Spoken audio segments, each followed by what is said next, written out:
नमस्कार दोस्तों, अगर आपने हमारा यूट्यूब चैनल सब्सक्राइब नहीं किया है तो प्लीज़ सब्सक्राइब कर लीजिए, जिससे आगे की वीडियो आपको आसानी से प्राप्त हो सके। राधा जी के दरवाज़ा खोलते ही सामने एक दंपति खड़े दिखे। जी नमस्ते, मैं सुधा, रागनी की मम्मी, और ये मनोहर जी, मेरे पति और रागनी के पिता। ओह नमस्ते, आइए ना अंदर आइए। रागनी तो अंदर आराम कर रही है, आप लोग बैठिए, मैं अभी उसे लेकर आती हूँ। उन्हें बैठाकर राधा जी रागनी को लेने अंदर चली गईं। पर राधा जी को देखकर मनोहर जी के चेहरे का रंग उड़ गया था। वो कुछ परेशान से लग रहे थे। मन ही मन सोच रहे थे कि क्या सच में राधा जी वही औरत है। राधा जी रागनी को लेकर आ गई। रागनी भी सुधा जी को देखकर बहुत खुशी हुई और उन्हें गले लगा लिया। सुधा जी तो रागनी को देखकर रो पड़ी। एक तो इतने दिनों बाद उसे देख रही थी और दूसरी ऐसी हालत में। बहुत देर तक दोनों माँ बेटी एक दूसरे के गले लगी रहीं। राधा जी उन दोनों को देखकर अलग ही भावुक हो रही थी और मनोहर जी राधा जी के चेहरे को बड़े गौर से लगातार देखे जा रहे थे, जैसे कि वो इत्मीनान के लेना चाहते थे कि किसी बात का, कि कहीं उन्हें कोई गलत फहमी तो नहीं हो रही। नीलेश उस वक्त रागनी के कमरे से निकलकर बाहर चला गया था और अभी तक वापस नहीं लौटा था। राधा जी ने मेहमानों को चाय नाश्ता कराया और रात के खाने तक रुकने के लिए कहा, पर सुधा जी ने हाथ जोड़ते हुए कहा, आपने इतने दिन रागनी के लिए इतना कुछ किया और अब परेशान नहीं करना चाहती आपको ऐसा एहसान भर आपका ये एहसान जीवन भर नहीं भूलूंगी। नहीं, आप एहसान की बात करके हमें पराया मत कीजिए। रागनी हमारी बेटी है।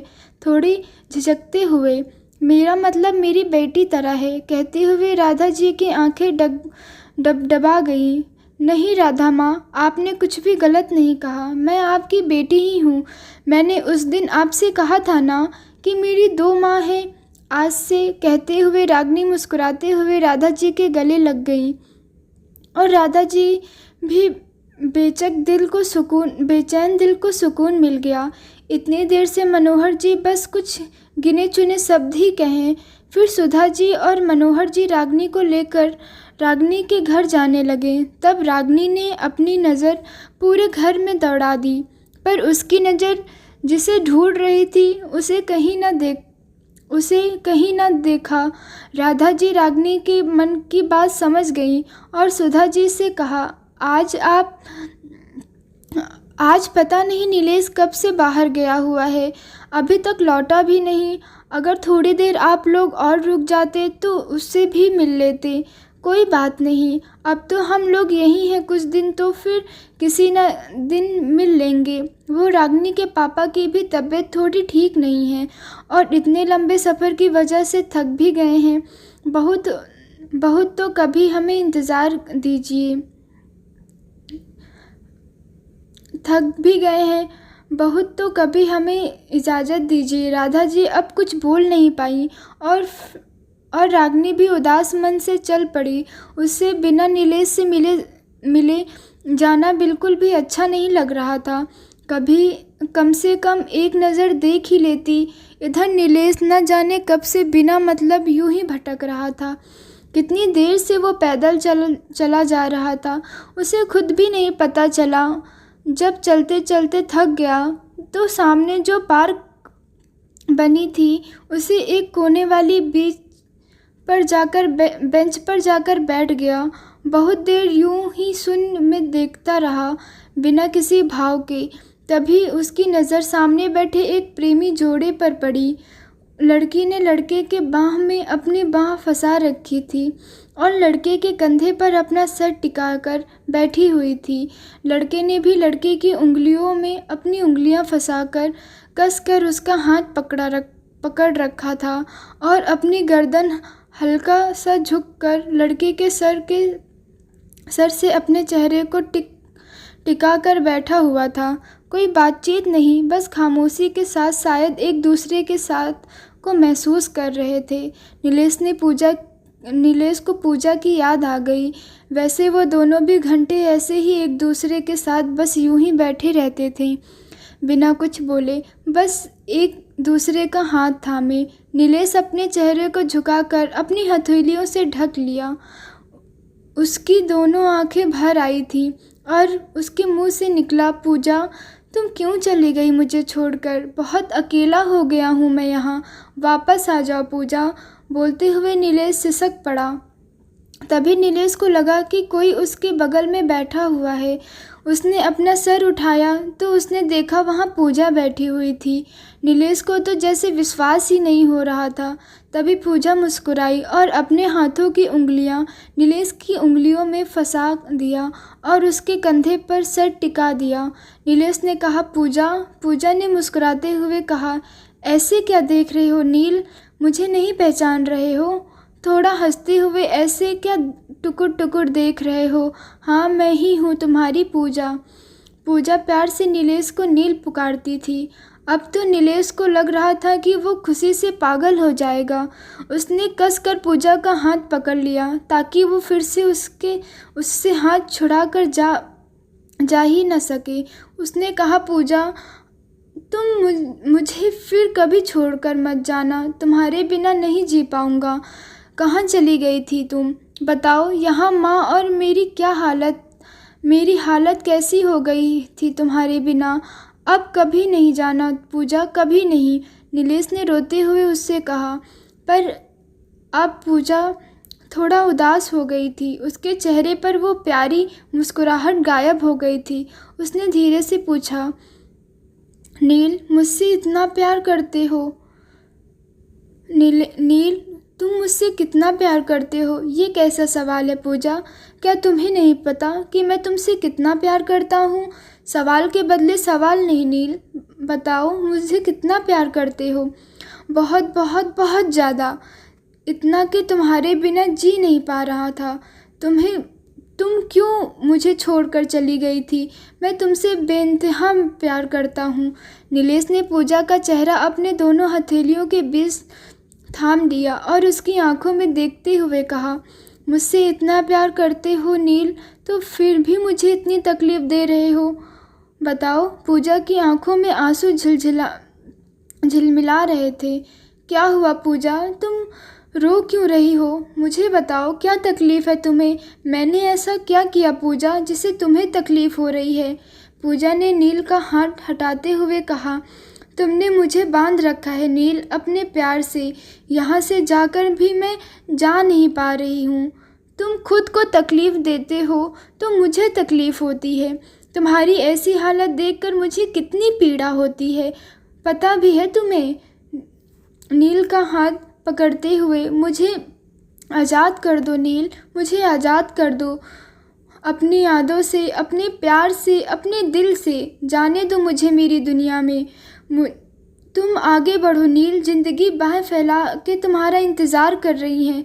किसी एक के चले जाने से ज़िंदगी नहीं रुकती। तुम मेरे साथ कोई धोखा नहीं कर रहे हो। हम दोनों का साथ बस इतना ही था नील, इससे ज़्यादा मैं तुम्हारे साथ नहीं दे सकती नील, जाने दो मुझे अब। तुमने मुझे इन दो जगहों के बीच रोक रखा है और ऐसे यहाँ मुझे बहुत तकलीफ़ होती है, जाने दो मुझे अब। रागिनी के साथ अपना आगे का सफ़र तय करो। तुम खुश रहो तो मैं भी सुकून से जा सकूंगी, वरना ऐसे ही यहाँ भटकती रह जाऊंगी। बोलो नील, क्या तुम यही चाहते हो? नीलेश ने पूजा को कस कर गले लगा लिया और कहा, नहीं नहीं मेरी पूजा, मैं तुम्हें कभी भी तकलीफ़ में नहीं देख सकता। मुझे नहीं पता था कि मेरी वजह से तुम्हें इतनी तकलीफ़ हो रही है। पर पूजा, मैं कैसे रह पाऊँगा तुम्हारे बिना? तुम कुछ तो करो पूजा, मत जाओ मुझे ऐसे अकेला छोड़कर। कोई तो उपाय होगा ना, तुम यहीं रह जाओ। नहीं नील, मैं अब यहाँ नहीं रह सकती। और अकेले कहाँ तुम? रागिनी है। अकेले कहाँ हो तुम? रागिनी है ना तुम्हारे साथ? वो है, इसीलिए तो मैं निश्चिंत होकर जा सकती हूँ। और नील माँ भी मेरी बिना बहुत अकेली हो गई हैं। तुम दोनों मिलकर उनका भी ख्याल रखना और अपने मन पर कोई बोझ न रखना। और जब मुस्कुरा कर मुझे अलविदा कहो नील, जाने दो मुझे। अब पूजा अब खुद को नीलेश से अलग करके खड़ी हो गई थी, पर नीलेश ने अब भी उसका हाथ कसकर थाम रखा था। दोनों की आंखें सजल थीं और नील अभी भी अपने गर्दन हिला रहा था। जाने दो मुझे नील, तुम जितना देर मुझे यहाँ रोकोगी मुझे उतनी तकलीफ़ होगी, मुस्कुराते हुए कहा, पर आँख से उसके आंसू छलक ही गए। नील ने अब अपनी पकड़ ढील कर दी, पर उसे लग रहा था कि उसका दिल उससे सीने से निकल जाएगा। पर अब वो अपनी पूजा को और तकलीफ़ में नहीं देख सकता था, इसलिए उसने उसे जाने दिया। धीरे धीरे पूजा उसकी नज़रों से ओझल हो गई। थोड़ी देर नील उसकी अवस्था में बैठा रहा, फिर खुद को संभाल कर घर की तरफ बढ़ गया। सुधा जी ने जैसे ही जाने के लिए दरवाज़ा खोला, सामने नील खड़ा था।